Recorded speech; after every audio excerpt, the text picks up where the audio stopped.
বন্ধুরা, আপনারা সবাই কেমন আছেন? আজকে আমাদের রেসিপি উইন্টার স্পেশাল বোঁদের লাড্ডু। সঙ্গে থাকুন দেখার জন্য।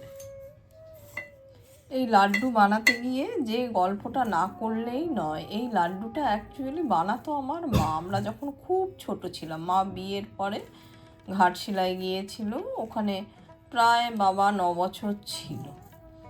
ওইখানে বাবার এক বন্ধু ছিল মারোয়ারি, সেই আন্টির কাছে মা এটা শিখেছিল। সেটা আমার মা অনেক দিন বানাতো। এখন বয়স হয়ে গেছে, মা আর বানায় না। আমার এই শীতের দিনে এই লাড্ডুটা খেতে ভীষণ ভালো লাগে, তাই আমিই বানাই এখন। আমার এই রেসিপিটা আপনাদের যদি ভালো লাগে, লাইক, শেয়ার, কমেন্ট আর সাবস্ক্রাইব করতে ভুলবেন না আমার চ্যানেলটা। ঘাটশিলা কিন্তু তখন বিহারে ছিল, এখন এটা ঝাড়খণ্ডে হয়ে গেছে।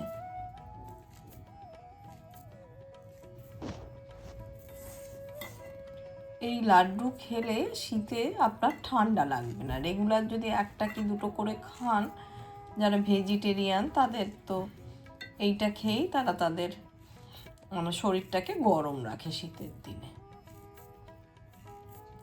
এছাড়াও যারা আফটার প্রেগনেন্সিও এই লাড্ডুটা খেয়ে নাড়ি শুকোয়।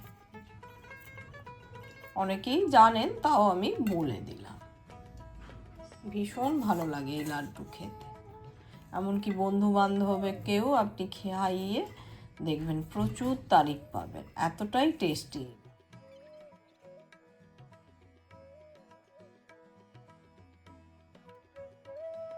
এবার আটাটাকে কিন্তু ক্রমাগত নেড়ে নেড়ে ড্রাই রোস্ট করতে হবে।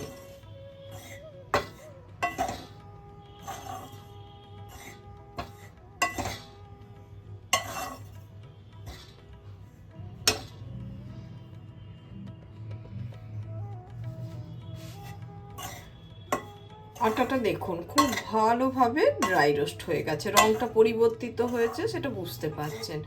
গ্যাসের ফ্লেমটা লো মিডিয়াম করে করে ভাজবেন, খুব বেশি হাই করবেন না, তাতে কিন্তু পুড়ে যাবে। ঠিক যেন রঙটা এরকম একটু বাদামি হয়ে যায়। আমি পুরোপুরি দেখিয়ে দিলাম, এটা কিন্তু পুরোপুরি হয়ে গেছে। এবার এটাকে আমি একটা প্লেটেতে ঢেলে নিচ্ছি।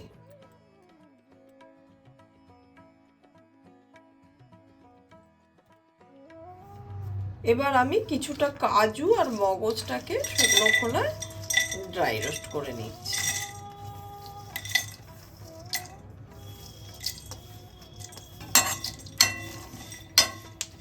মগজ আর কাজুটা যখন ড্রাই রোস্ট হয়ে আসবে, তখন আমরা কোরানো নারকেল দিয়ে দেবো। এটাও একটু আমরা ড্রাই রোস্ট করে নিচ্ছি।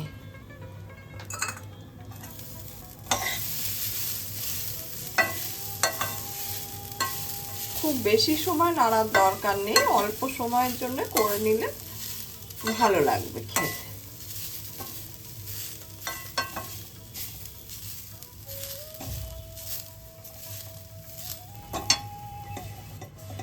এবার আমি ওই কড়াইটাকেই খুব ভালোভাবে কিচেন টাওয়েল দিয়ে পরিষ্কার করে নিলাম। তাতে এবার আমি ভালো গাওয়া ঘি দিয়ে দিচ্ছি। ঘিয়ের পরিমাণটা একটু বেশি হবে। এবার আমরা কাজু বাদাম আর নারকেলটাকে গুঁড়ো করে নিচ্ছি, তার সাথে মগজও আছে।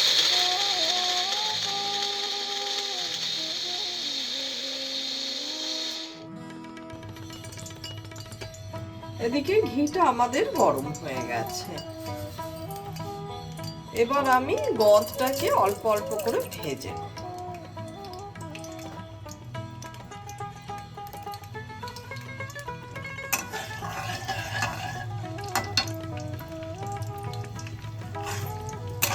এটা ঠিক সাবুর দানার মতো ফুলে ফুলে উঠবে।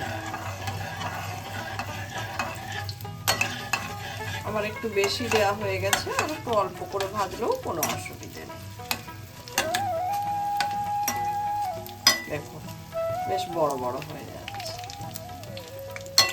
কিন্তু এই ভাজাটা যেন ভালো করে হয়, যেন কাঁচা না থাকে, তাহলে সেটা কিন্তু খেতে ভালো লাগবে।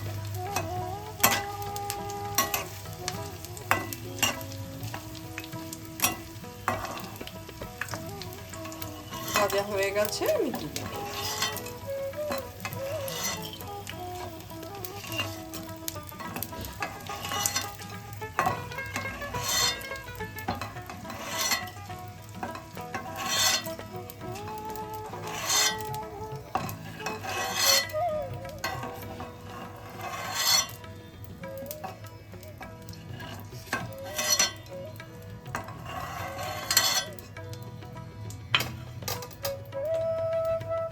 ওই একইভাবে আমরা ভেজে নেব।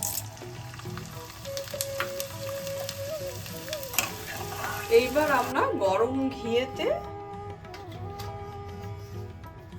এই যে বাদামগুলো গুঁড়ো করে রেখেছি নারকেল সহ, সেটা দিয়ে দিচ্ছি।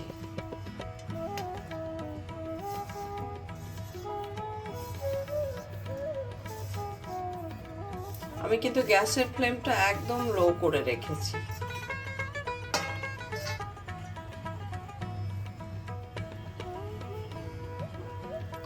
এবার আমি আটাটা দিয়ে দিচ্ছি। এবার এটাকে মেশাতে হবে। গ্যাসের ফ্লেমটা কিন্তু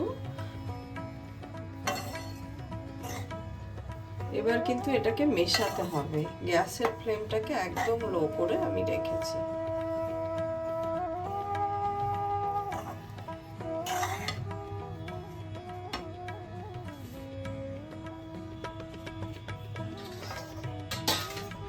এবার আমি গুঁড়ো করে রাখা চিনিটা দিয়ে দিচ্ছি। মিষ্টিটা পুরোপুরি স্বাদ মতো দেবে। এছাড়া ছোট ছোট পিস করে কেটে রাখা কিছু কিশমিশও আমি দিয়ে দিচ্ছি। সমস্ত উপকরণগুলো এবার কিন্তু আমরা ভালোভাবে মেশাবো। মেশানো হয়ে গেলেই কিন্তু আমি গ্যাসটা অফ করে দেবো। এর বেশি গ্যাসেতে রাখার দরকার নেই।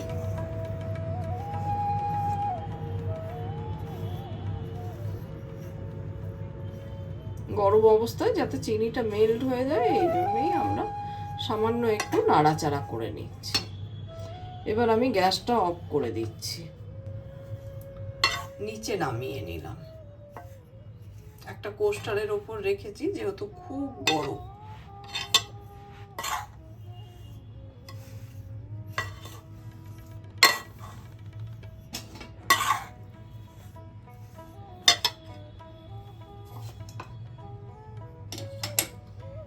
এবার এই গোঁদটা আমরা মিশিয়ে দিচ্ছি।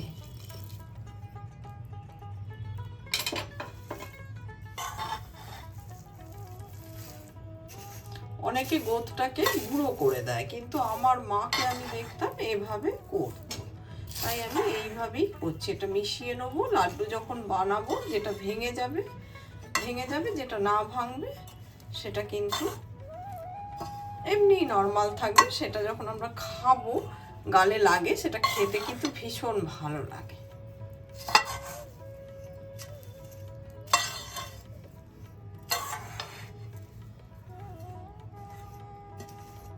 এবার এটাকে কিন্তু আমরা খুব ভালোভাবে মেশাবো। আর কিছুটা ঠান্ডা হলে তারপরে আমরা লাড্ডুটা বানাবো।